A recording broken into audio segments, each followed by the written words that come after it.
Donasi dakwah Yufid. Yuk berikan amal jariah terbaik Anda untuk dakwah dan pendidikan Islam.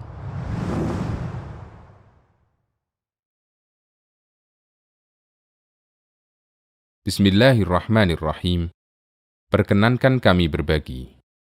Adab menuju masjid. Dalam rangka memotivasi kaum muslimin untuk memakmurkan masjid, Allah memberikan banyak janji dan keutamaan bagi orang yang menghadiri sholat jamaah. Di antaranya, hadis dari Ibnu Mas'ud, Nabi SAW bersabda, "Ma min rajulin yatatahharu fayuhsinu tuhur, thumma ya'midu ila masjidin min hadihil masajid, illa kataballahu lahu bikulli khatwatin yakhtuha hasanah, wa yarfa'uhu biha darajah, wa yahuttu anhu biha sayyi'ah." Jika seseorang wudu dengan sempurna, kemudian menuju masjid, maka Allah akan mencatat setiap langkahnya sebagai pahala untuknya, mengangkat derajatnya, dan menghapuskan dosanya. Hadis riwayat Muslim. Untuk menyempurnakan pahala Anda ketika menuju masjid, berikut beberapa adab yang diajarkan Rasulullah SAW ketika berangkat ke masjid. Pertama, berwudulah dari rumah, dan bukan di masjid. Terdapat banyak dalil yang menunjukkan keadaan yang sesuai sunnah adalah berwudu di rumah dan bukan di masjid. Di antaranya adalah hadis dari Utsman bin Affan radhiyallahu anhu. Nabi SAW bersabda, "Man tawadda'a lis-salati fa asbaghal wudu'a, thumma masya ila as-salatil maktubah, fa shallaha ma'an nasi aw ma'al jama'ati aw fil masjidi, ghafarallahu lahu dunubahu." Siapa yang berwudu untuk salat dan dia sempurnakan wudunya, kemudian dia menuju masjid untuk salat fardu, lalu dia ikut salat berjamaah atau salat di masjid, maka Allah mengampuni dosa-dosanya. Hadis riwayat Muslim. Zahir hadis ini, wudu tersebut dilakukan sebelum berangkat menuju masjid. Itu artinya, wudu tersebut dilakukan di rumah. Di samping itu, terdapat dalil tegas yang menunjukkan hal ini. Hadis dari Abu Hurairah radhiyallahu anhu, Nabi SAW bersabda, "Man tatahhara fi baitihi, thumma masya ila baitin min buyutillahi liyaqdiya faridatan min faraidillah." Siapa yang berwudu di rumahnya, kemudian berjalan menuju salah satu rumah Allah untuk menunaikan sholat wajib, dan seterusnya. Hadis riwayat Muslim. Kedua, gunakan pakaian yang sopan dan suci. Allah berfirman yang artinya, "Ya bani Adama, khudhu zinatakum 'inda kulli masjidin." Wahai bani Adam, gunakanlah perhiasan kalian setiap kali menuju masjid. Quran Surat Al-A'raf ayat 31. Sebagai orang yang beriman, seharusnya kita merasa malu ketika mengenakan kaos atau pakaian tidak sopan ketika menuju masjid, sementara kita sadar bahwa kita hendak menghadap Allah. Ketiga, bacalah doa ketika keluar rumah. Di antara doa yang disyariatkan adalah, "Bismillahi tawakkaltu 'alallahi, la haula wa la quwata illa billah."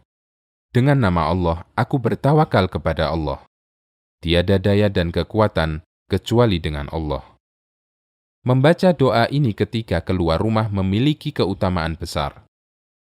Sebagaimana disebutkan dalam hadis Anas bin Malik radhiyallahu anhu, bahwa Nabi SAW bersabda, apabila ada orang yang keluar dari rumahnya, kemudian dia membaca doa di atas, dikatakan kepadanya, kamu diberi petunjuk, kamu dicukupi, dan kamu dilindungi.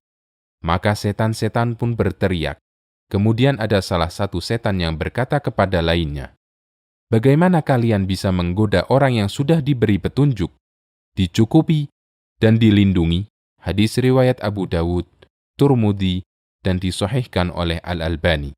Doa ini sangat ringkas, mudah dibaca, namun keutamaannya besar. Tidak dijumpai riwayat yang menganjurkan mengangkat tangan ketika membaca doa ini. Keempat, gunakanlah sandal atau alas kaki lainnya dengan mendahulukan kaki kanan. Dari Aisyah radhiyallahu anha, Beliau mengatakan, "Kana an-nabiyyu sallallahu alaihi wasallam yu'jibuhu at-tayammun fi tana'ulihi wa tarajjulihi wa tuhurihi wa fi sya'nihi kullihi." Nabi sallallahu alaihi wasallam suka mendahulukan yang kanan ketika memakai sandal, menyisir rambut, bersuci, dan yang lainnya. Hadis riwayat Bukhari, Ahmad, dan yang lainnya. Kelima, berjalanlah menuju masjid dengan tenang. Dari Abu Hurairah radhiyallahu anhu, Nabi sallallahu alaihi wasallam bersabda, "Idza sami'tumul iqamata famshu ila sholati wa alaikum bis sakinati wal waqar wa la tusri'u." Apabila kalian mendengar iqamah, berjalanlah menuju salat dan kalian harus tenang dan jangan buru-buru. Hadis riwayat Bukhari dan Muslim. Di samping itu, dengan berjalan tenang, kita akan mendapatkan banyak pahala, karena setiap langkah kaki kita dicatat sebagai pahala dan menghapus dosa. Di antara hikmah larangan terburu-buru ketika sholat, agar kita tidak ngos-ngosan ketika melaksanakan sholat. Nafas tersengal-sengal ketika sholat bisa menyebabkan sholat kita menjadi sangat terganggu. Keenam, membaca doa ketika menuju masjid.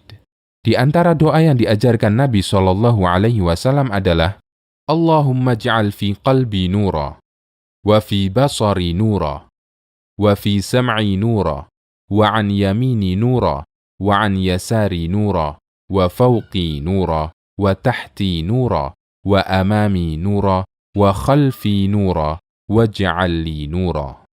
Ya Allah, jadikanlah cahaya di hatiku, cahaya di penglihatanku, cahaya bagi pendengaranku, cahaya di sebelah kananku, cahaya di sebelah kiriku, cahaya di atasku, cahaya di bawahku, cahaya di depanku, cahaya di belakangku, berikanlah cahaya untukku. Hadis riwayat Bukhari. Ketujuh, sesampainya di masjid, lepas sandal dengan mendahulukan kaki kiri. Sunnah ini dinyatakan dalam hadis Abu Hurairah radhiyallahu anhu.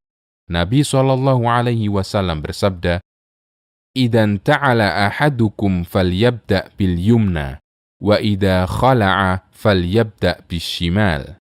Apabila kalian memakai sandal, mulailah dengan kaki kanan, dan jika melepasnya, mulailah dengan kaki kiri.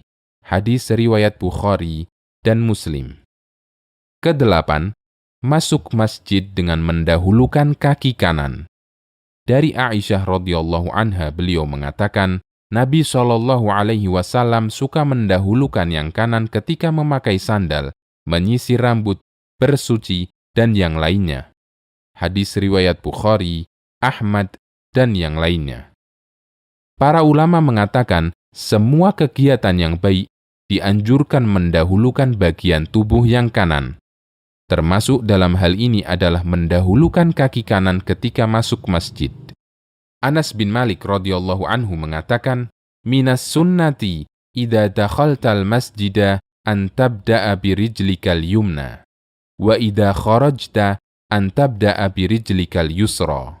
Termasuk ajaran Nabi sallallahu alaihi wasallam, ketika Anda masuk masjid, Anda mendahulukan kaki kanan, dan ketika keluar, Anda mendahulukan kaki kiri.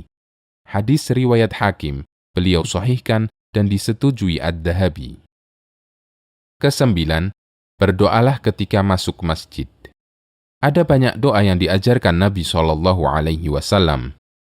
Bismillahi wassalatu wassalamu ala Rasulillah. Bismillah, sholawat dan salam untuk Rasulillah. Hadis riwayat Ibnu Sunni, Abu Dawud, dan disahihkan oleh Al-Albani. Allahumma ftahli abwaba rahmatik.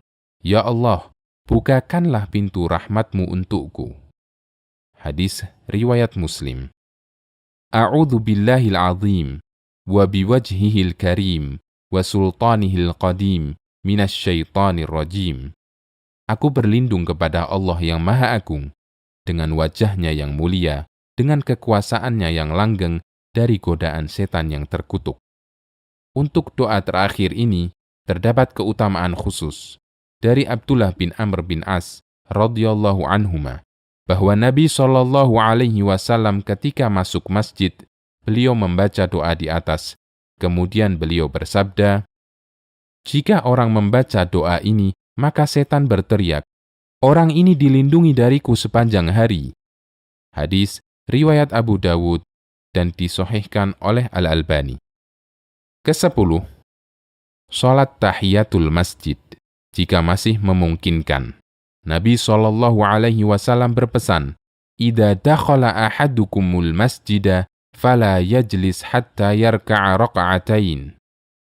Apabila kalian masuk masjid, jangan duduk sampai sholat 2 rakaat. Hadis riwayat Muslim. Itulah sholat tahiyatul masjid. Semoga kita dimudahkan untuk mengamalkannya.